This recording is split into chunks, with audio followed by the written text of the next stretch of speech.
रथापुढच्या ज्या दिंड्या आहेत त्या क्रमाक्रमाने देऊळवाड्याला प्रदक्षिणा घालून पुढे जात आहेत आणि हे सगळं लाईव्ह प्रक्षेपण सुरू असताना आम्ही एका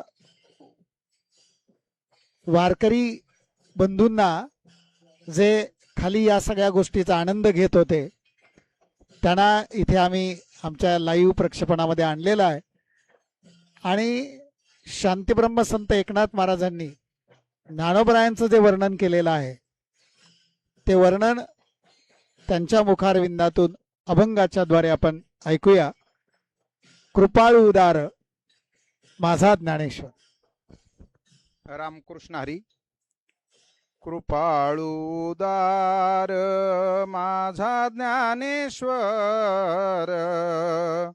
माझा ज्ञानेश्वर. कृपाळू उदार माझा ज्ञानेश्वर, माझा ज्ञानेश्वर. तया नमस्कार वारंवार, तया नमस्कार वारंवार, तया नमस्कार वारंवार. न पाहे याती कुळाचा विचार, कुळाचा विचार. न पाहे याती कुळाचा विचार, कुळाचा विचार. भक्त करुणा कर ज्ञानाबाई, भक्त करुणा कर ज्ञानाबाई, भक्त करुणा कर ज्ञानाबाई. न पाहे याती कुळाचा विचार, कुळाचा विचार.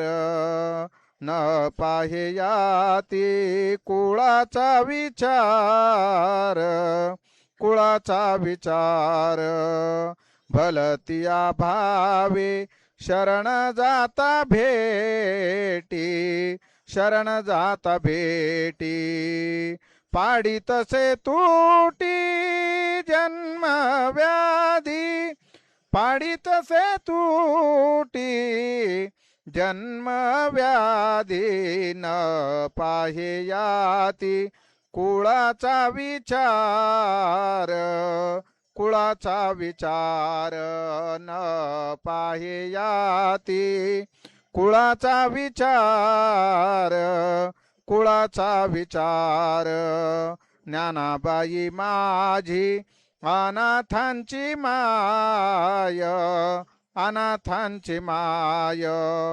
एका जनार्दनी पाय वंदितसे, एका जनार्दनी पाय वंदितसे, एका जनार्दनी पाय वंदितसे. न पाहे याती कुळाचा विचार, कुळाचा विचार. न पाहे याती कुळाचा विचार, कुळाचा विचार. भक्त करुणा कर ज्ञानाबाई, भक्त करुणा कर ज्ञानाबाई, भक्त करुणा कर ज्ञानाबाई. न पाहे याती कुळाचा विचार, कुळाचा विचार. न पाहे याती कुळाचा विचार, कुळाचा विचार. धन्यवाद माऊली. माऊलींचं वर्णन हे खरं तर माऊलींचं म्हणा किंवा कोणत्याही संतांचं वर्णन हे माणसाकडून होऊ शकत नाही. संतांचं वर्णन करायला संतांचेच शब्द आपल्याला घ्यावे लागतात आणि म्हणून शांतीब्रह्म संत एकनाथ महाराजांनी माऊलींच्या बद्दल बरंचसं काही लिहून ठेवलेलं आहे. नव्हे ही समाधी संत श्रेष्ठ एकनाथ महाराजांच्या मुळेच आपणाला पुन्हा दृष्टिगोचर झालेली आहे आणि त्यावेळेला आलेली अनुभूती शांतीब्रह्म एकनाथ महाराज एका अभंगात असं म्हणतात, ज्याची अनुभूती आपल्याला आता थोड्याच वेळामध्ये येणार आहे. कैवल्याचा पुतळा प्रगटला भूतळा, चैतन्याचा जिव्हाळा ज्ञानोबा माझा. कैवल्य हे काही असं दृष्टिगोचर होत नाही, पण त्या कैवल्याला मूर्तिरूप जर पाहायचं असेल तर आपण संत ज्ञानोबरायांकडे पाहावं. चैतन्याचा जिव्हाळा आपल्याला अनुभवायचा असेल तर वारीमध्ये सहभागी होऊन आपण तो वारकऱ्यांच्या मधला जिव्हाळा जो चैतन्याचा आहे तो आपण अनुभव त्याचा घ्यावा. साधकांचा माय बाप दर्शने हरे ताप. कोण आहेत ज्ञानोबराय? साधकांचे माय बाप आहेत. त्यांच्या दर्शनाने त्रिविध तापाचं हरण त्या ठिकाणी होत असतं. सर्वाभूती सुखरूप ज्ञानोबा माझा. सुख स्वरूप सत चित आणि आनंद असं जे ईश्वराचं रूप वर्णन केलं जातं त्याच्यातलं सुखरूप जे आहे ते ज्ञानोबरायांचं आहे. ज्ञानी यांचा शिरोमणी वंद्य जो का पूजा स्थानी, चिंतकाचा चिंतामणी ज्ञानोबा माझा. काय केलं ज्ञानोबरायांनी? चालविली जड भिंती, हरली चांगयाची भ्रांती, मोक्ष मार्गेचा संगाती ज्ञानोबा माझा. हे सर्व वारकरी ज्ञानोबरायांच्या संगतीनं मोक्ष मार्गाचे संगाती म्हणून मार्गस्थ होत आहेत. ज्यांच्या एका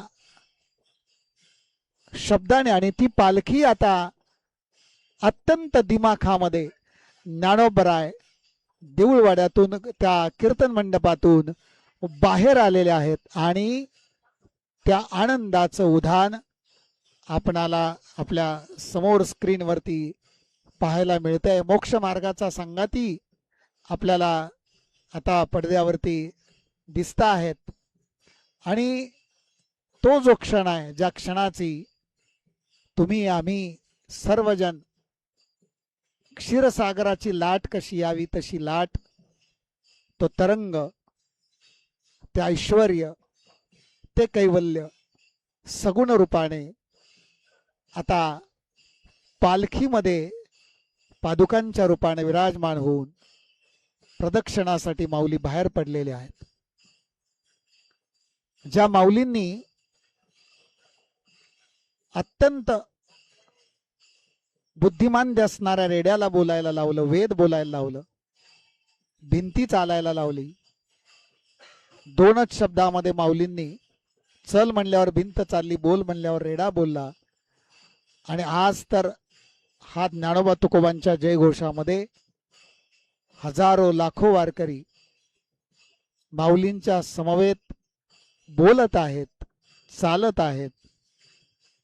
हे सर्व माऊलींचं वैभव, ती क्षीरसागरातली लाट, ते आनंदाचे दोही आनंद तरंग याची प्रत्यक्ष अनुभूती आपल्याला या कॅमेऱ्याच्या माध्यमातून अत्यंत सुशोभित मोगऱ्यांच्या फुलांनी, विविध सुगंधी फुलांनी, मोगरा फुलला मोगरा फुलला याची फुललेल्या मोगऱ्याची अनुभूती पालखीच्या एका दृष्टिकटाक्षाने आपल्याला पाहायला मिळते. आणि तो प्रदक्षिणाचा जो तरंग आहे, ती जी लाट आहे, ती भक्तीची लाट आहे, तो आनंदाचा सागर उचंबळे घेत घेत आता सर्व वारकऱ्यांच्या, मानकऱ्यांच्या समवेत संस्थांचे सर्व विश्वस्त आणि मानाचे वारकरी माऊलींच्या पालखी सोबत प्रत्येकाची एक चढाओढ लागलेली आहे की कोणाला माऊलींच्या पालखीला खांदा द्यायची संधी मिळते.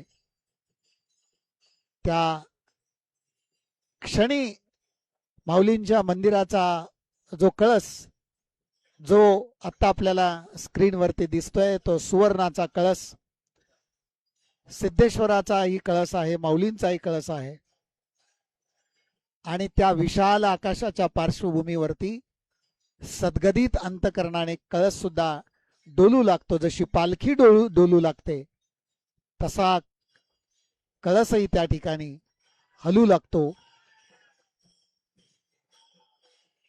त्या कळसाचं डोलणं हे माऊलींच्या भेटीने, माऊलींच्या नामघोषाने सद्गदित होणं आहे.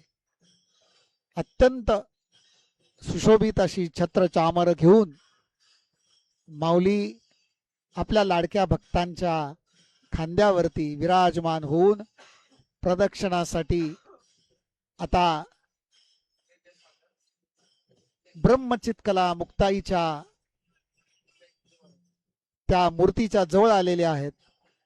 ज्या ब्रह्मचित्कला मुक्ताईने ज्ञानोबरायांना ताटी उघडायला लावली, माऊलींचं सर्व वाङ्मय ज्या मुक्ताईंच्या ताटी उघडा ज्ञानेश्वरा या 11 अभंगाच्या द्वारे माऊलींना त्या बंद ताटीतून ज्या मुक्ताईनं बाहेर काढलं, त्याच मुक्ताईच्या जवळ पालखी आलेली आहे. जगातले, विश्वातले सर्वात आदर्श बंधू आणि भगिनी म्हणजे ब्रह्मचित्कला, आदिशक्ती मुक्ताई आणि ज्ञानोबराय, आणि सोबत दुथडी भरून वाहणारी ती इंद्रायणी. आज इंद्रायणीला इतका पूर आलेला आहे, तेवढाच पूर भक्तीचाही पूर इकडे आलेला आहे.